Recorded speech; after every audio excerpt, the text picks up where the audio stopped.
Hello friends, चलिए तो आज एक नए अपडेट पे बात करने वाले हैं। ये है झारखंड जेटेट के बारे में। हालांकि इसका नोटिफिकेशन 2024 में निकाला गया था, फॉर्म भी भरवा लिया गया था, लेकिन एग्ज़ाम अभी तक हुआ नहीं है। इसमें कुछ ना कुछ संशोधन करना था। सिलेबस थोड़ा सा अलग दे दिया था। ऐसा सिलेबस दिया था जो एकदम भी इस एग्ज़ाम से रिलेटेड नहीं था। तो अब इस पे एक फाइनल अपडेट आ चुका है। एग्ज़ाम बहुत ही जल्द करवा लिया जाएगा, क्योंकि इस एग्ज़ाम को लेकर बहुत सारी समस्याएं चल रही थी। जैसे सिलेबस नहीं था, नियमावली अच्छा से नहीं बना हुआ था, जिस कारण से एग्ज़ाम हो नहीं पा रहा था। लेकिन हाईकोर्ट का प्रेशर के कारण ये एग्ज़ाम अब बहुत ही जल्द करवा लिया जाएगा। और जैसे ही ये एग्ज़ाम कंडक्ट करवा लिया जाएगा, उसके बाद तुरंत ही सहायक आचार्य का 2.0 स्टार्ट हो जाएगा। जैसे आप सबको पता है कि सहायक आचार्य का झारखंड में भी एग्ज़ाम चल रहा था। बहुत लोगों को नियुक्ति मिल चुका है। लगभग 26,001 पोस्ट निकला था, जिसमें से आधा से ज़्यादा पोस्ट अभी भी खाली बच गया है, क्योंकि जेटेट लोग पास किए नहीं थे। 2016 में बहुत कम लोग पास किए थे। 2016 के बाद अभी तक जेटेट हुआ नहीं है। तो 2025 में या फिर 26 में इसका एग्ज़ाम होने वाला है, और सीटेट वालों को मौका दिया नहीं गया था। तो जैसे ही जेटेट कंप्लीट होगा, तुरंत सहायक आचार्य का तैयारी स्टार्ट कर दिएगा। तो मैं कहूँगा कि जो बच्चे, जो अभ्यर्थी सहायक आचार्य का इंतजार कर रहे थे, या फिर इस बार उन्होंने एग्ज़ाम दिया और उनका सिलेक्शन नहीं हो पाया, तो निराश और हताश नहीं होना है, क्योंकि बहुत ही जल्द फिर से उनको एक मौका मिलने वाला है। तो झारखंड जेटेट का क्या पैटर्न होता है वो देख लेते हैं। देखिए, झारखंड जेटेट जो एग्ज़ाम होता है वो एक पात्रता परीक्षा होता है।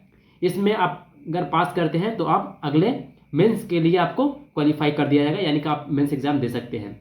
तो पैटर्न का बात करें तो इसमें आपका 150 नंबर का क्वेश्चन आएगा। 150 नंबर का क्वेश्चन आएगा और 150 मार्क्स का रहेगा, और इसमें कोई नेगेटिव मार्किंग नहीं रहेगा। नेगेटिव मार्किंग इसमें नहीं है। देखिए, और ये एक पात्रता परीक्षा है, तो इसमें कोई मेरिट नहीं बनता है। आपको इसमें मिनिमम नंबर लाना होता है। वो आगे चलकर हम लोग बात करेंगे किसमें कितना किसको लाना है। ठीक है। अगर इसका सिलेबस का बात करें तो सिलेबस जारी किया नहीं है। एक सिलेबस जारी किया था पिछली बार 2024 में, लेकिन इसका सिलेबस बहुत ही कठिन था, तो उसके कारण एग्ज़ाम को रद्द कर दिया गया।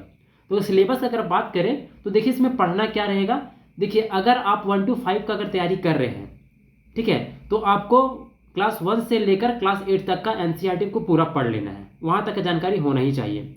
यदि आप 6 to 8 के लिए अगर एग्ज़ाम देने वाले हैं, तो आपको क्लास 6 से लेकर क्लास 12 तक का आपको इसमें पढ़ना होगा। और एनसीईआरटी, खास करके एनसीईआरटी से सारा क्वेश्चन बनता है। एनसीईआरटी अगर आपको अगर पता है, उसका कंसेप्ट अगर पता है, तो ये एग्ज़ाम आराम से निकल जाएगा। ठीक है।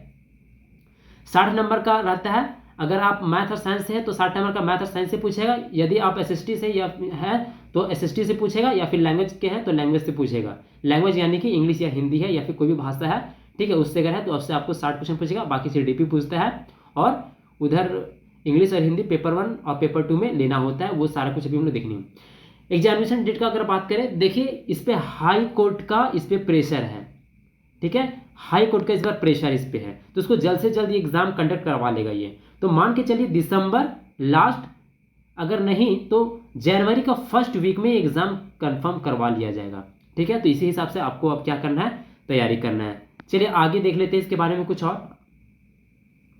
अगर बात करें सहायक आचार्य भारतीय 2.0 जो 25-26 में आने वाला है, जेटेट जैसे ही कंप्लीट होगा, मैं बार बार बोल रहा हूँ, जैसे ही ये जेटेट का एग्जाम कंप्लीट होगा, तुरंत सहायक आचार्य भर्ती 2.2 स्टार्ट करवा लिया, क्योंकि बहुत सारा वैकेंसी इस बार बच चुका है। और को पता है कि झारखंड में शिक्षकों की कमी कितनी है। ठीक है। तो आप जेटेट का तैयारी कर रहे हैं, साथ ही साथ सहायक आचार्य भर्ती का भी तैयारी कीजिए। जो भी आपका सब्जेक्ट है उसमें आप अभी से ही पढ़ना स्टार्ट कर दीजिए। अगर बात करें जेटेट में न्यूनतम पास मार्क्स कितना होता है, तो यदि आप अगर जनरल हैं तो 50 में आपको लाना पड़ेगा 90। ठीक है, 150 में आपको कितना लाना पड़ेगा, 90। वहीं पे अगर आप ओबीसी है या फिर एससी एसटी या फिर पीडब्ल्यूडी है, तो आपको लाना पड़ेगा 82.5 मार्क्स लाना पड़ेगा। कितना में, 150 नंबर में। ठीक है।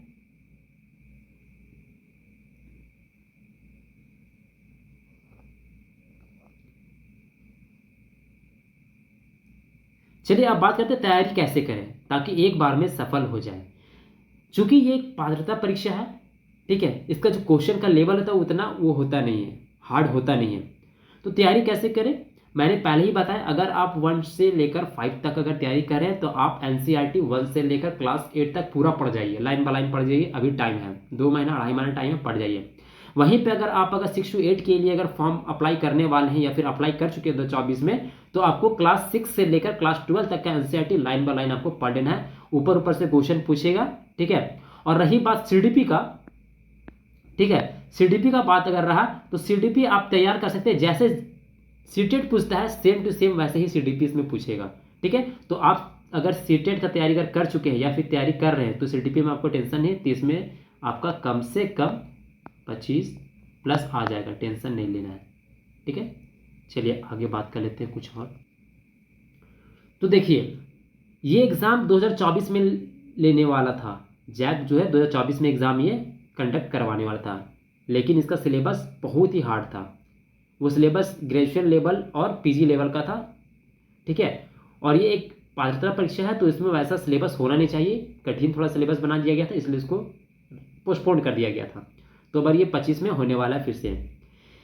देखिए ये एग्ज़ाम अगर आपको क्वालिफाई करना है, ठीक है, तो सबसे पहले आपको क्या ध्यान देना पड़ेगा, सीडीपी जो कि 30 नंबर का आता है, ठीक है। एक आता है आपका लैंग्वेज 1 जिसमें इंग्लिश या फिर हिंदी जो आप चूज़ कीजिएगा वो होता है, एक होता है लैंग्वेज 2, ये 30 नंबर का रहेगा, ये भी 30 नंबर का रहेगा और ये भी 30 नंबर का रहेगा। 30, 30, 60, 30, 90 नंबर का ये रहता है, ठीक है। और 60 नंबर का रहेगा आपका सब्जेक्ट से। यदि आप मैथ साइंस से है तो मैथ साइंस से पूछेगा, यदि आप सोशल साइंस से है तो सोशल साइंस से पूछेगा, और यदि कोई अगर लैंग्वेज टीचर बनना चाहते हैं यानी कि इंग्लिश का या फिर हिंदी का या फिर कोई सा भी लैंग्वेज जो झारखंड में मान्यता जिसको दिया गया है, तो उससे आपका 60 नंबर का क्वेश्चन पूछेगा। तो तैयारी आपको क्या करना है, एक एक लाइन आप एनसीईआरटी पढ़ लीजिए। सीडीपी 30 नंबर इसमें पूछेगा, 15 नंबर का सीडीपी इसमें ही पूछेगा, यानी 45 नंबर का आपका सब्जेक्ट पूछेगा और 15 नंबर का सीडीपी पूछेगा।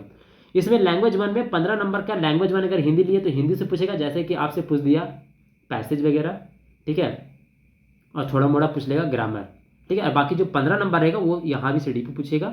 और लैंग्वेज 2 यदि आप इंग्लिश या हिंदी लिए हैं, ठीक है, तो 15 नंबर का सीडीपी और 15 नंबर का इंग्लिश से पूछेगा, जैसे कि ग्रामर पूछ लेगा या फिर पैसेज वगैरह पूछ लेगा, ठीक है। तो इसमें आपको क्या करना है, अब कुछ करना नहीं है, अब बहुत ही जल्द इसका नोटिफिकेशन निकलने वाला है। मैं बता रहा हूँ कि सितंबर तक इसका नोटिफिकेशन निकल जाएगा। सब कुछ संशोधन हो चुका है, ठीक है, नया नियमावली बन चुका है, अब ये आ जाएगा। तो अब आप तैयारी में लग जाइए। मैं बात अगर करूं कि जिन्होंने पिछले बार फॉर्म भर लिया यानी कि जिन्होंने 24 में फॉर्म भर लिया है, क्या उनको फिर से फॉर्म भरना पड़ेगा? तो नहीं, जिन्होंने 2024 में जिन्होंने फॉर्म भर लिया है उनको अब फॉर्म भरना नहीं है। लेकिन हाँ, जब ये फॉर्म को निकाला जाएगा तो उसको आपको एक बार क्या कर लेना है, अपडेट कर लेना है, ठीक है। आपसे दोबारा पैसा नहीं लिया जाएगा, ठीक है, बस उसको क्या कर लेना है, एक बार आपको अपडेट कर लेना है और बाकी कुछ नहीं करना है। और बाकी जो लोग 2024 में नहीं फॉर्म भर रहे थे उनको 2025 में इस बार फॉर्म भरने का मौका दिया जाएगा, तो आप फॉर्म भर लीजिएगा, ठीक है। चलिए, तो ये जेडेड के ऊपर नोटिफिकेशन था, ठीक है। यदि आप मेरे चैनल से नहीं जुड़े हैं तो आप मेरे चैनल को सब्सक्राइब कर लीजिए, मेरे चैनल से जुड़ लीजिए, यहाँ पे आपको सारा अपडेट मिलेगा, चाहे आप झारखंड से हो चाहे आप बिहार से हो, ठीक है। और इसी चैनल पे मैं हर एक दिन क्वेश्चन लाता हूँ, हर एक टीचिंग एग्जाम का अलग अलग स्टेट का मैं क्वेश्चन लाता हूँ और उसको यहाँ पे प्रैक्टिस करवाता हूँ। जैसे कि बीपीएससी का भी एग्जाम होने वाला है, TRE 4.0 का, ठीक है, उसका भी एग्जाम हो जाएगा क्योंकि इलेक्शन का टाइम है बिहार में, तो वो कंडक्ट करवा लिया जाएगा। तो मैं बीपीएससी के पैटर्न पे ही क्वेश्चन को यहाँ पे लाता हूँ, ठीक है। जैसे वो 5 क्वेश्चन, जैसे कि वो 5 ऑप्शंस लेकर पूछता है, ठीक है, उसी तरह मैं भी 5 ऑप्शंस को लेकर यहाँ पे क्वेश्चन प्रैक्टिस करवा रहा हूँ। तो जल्द से जल्द मेरे चैनल से जुड़ जाइए। Thank you.